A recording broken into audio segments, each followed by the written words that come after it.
He's perhaps one of rock's most iconic frontmen, Bono. His book memoir, Surrender, 40 Songs, One Story, is not just a book. It's an odyssey through decades of music, activism, and personal introspection. From the anthems that defined a generation to his relentless pursuit of justice and peace, Bono's story is a testament to the power of art and the human spirit. His book covers tales behind the tunes, the man behind the myth, and the profound lessons learned along the way. Welcome to That's Life, I swear.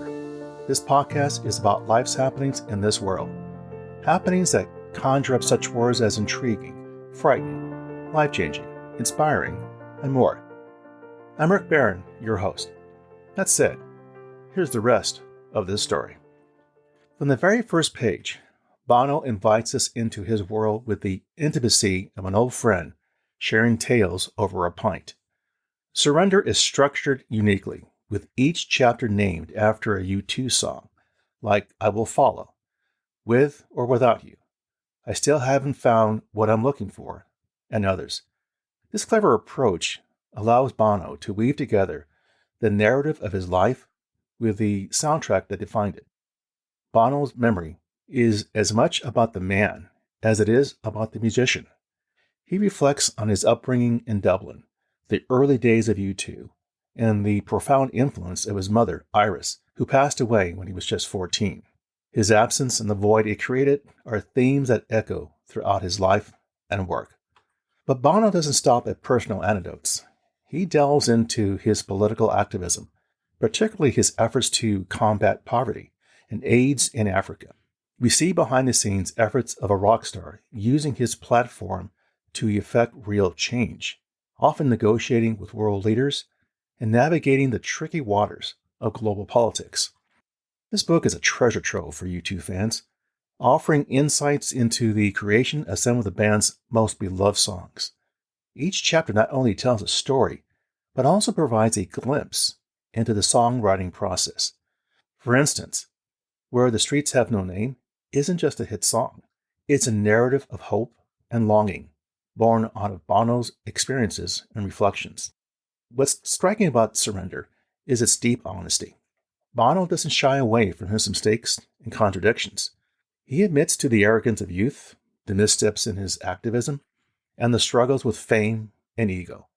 This vulnerability makes the book resonate beyond the glitz and glamour of rock stardom. Surrender, 40 Songs, One Story, is more than a memory. It's a multifaceted exploration of a life lived at the intersection of art and activism. Bono's storytelling is engaging, his reflections profound, and his journey is nothing short of inspirational. Whether you're a diehard U2 fan or someone interested in the life of a passionate advocate for change, this book offers something for everyone.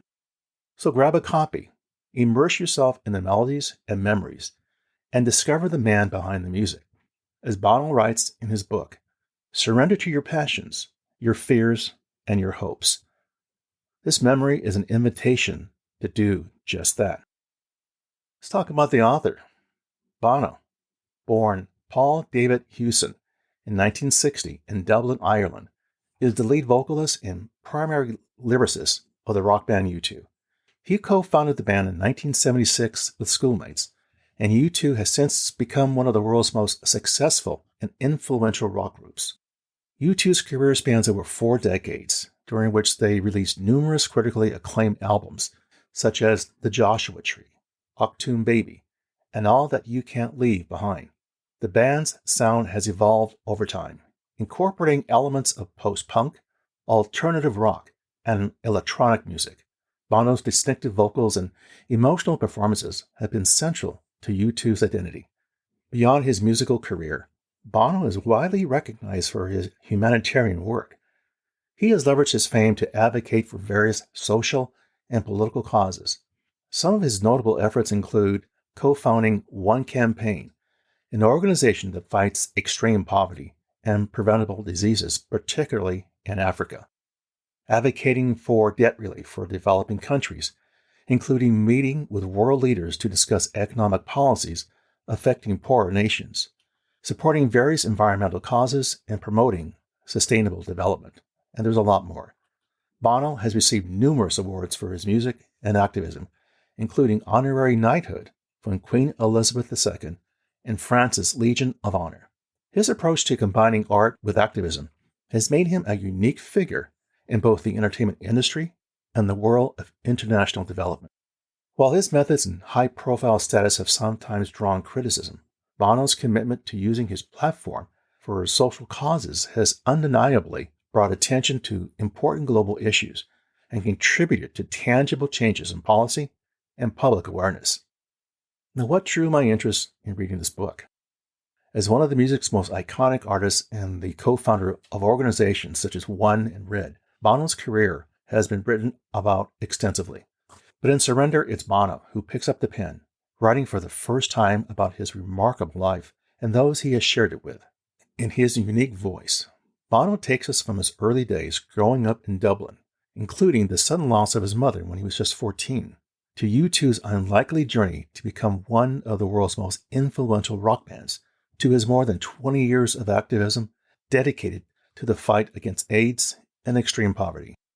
Writing with candor, self-reflection, and humor, Bono opens up the aperture on his life and the family, friends, and faith that have sustained, challenged, and shaped him. So what can you learn from this book? What's the takeaway? At this point in my book review, I often offer my insight as to what one can draw from this book. But this time I'm going to let the author tell you, Bono. And I quote, "When I started to write this book, I was hoping to draw in detail what I'd previously only sketched in songs, the people, places, and possibilities in my life. Surrender is a word fraught with meaning for me. Growing up in Ireland in the 70s and with my fists, musically speaking, it was not a natural concept, a word I only circled until I gathered my thoughts for the book. I am still grappling with this most humbling of commands. In the band, in my marriage, in my faith, in my life as an activist. Surrender is a story of one pilgrim's lack of progress, with a fair amount of fun along the way. Bono." End quote. Well, there you go, my friends. That's life, I swear. For further information covered in this episode, I invite you to visit my website, which you can find on Apple Podcasts, for show notes and the episode transcript. As always, I thank you for the privilege of you listening and your interest. Be sure to subscribe here or wherever you get your podcasts so you don't miss an episode. See you soon.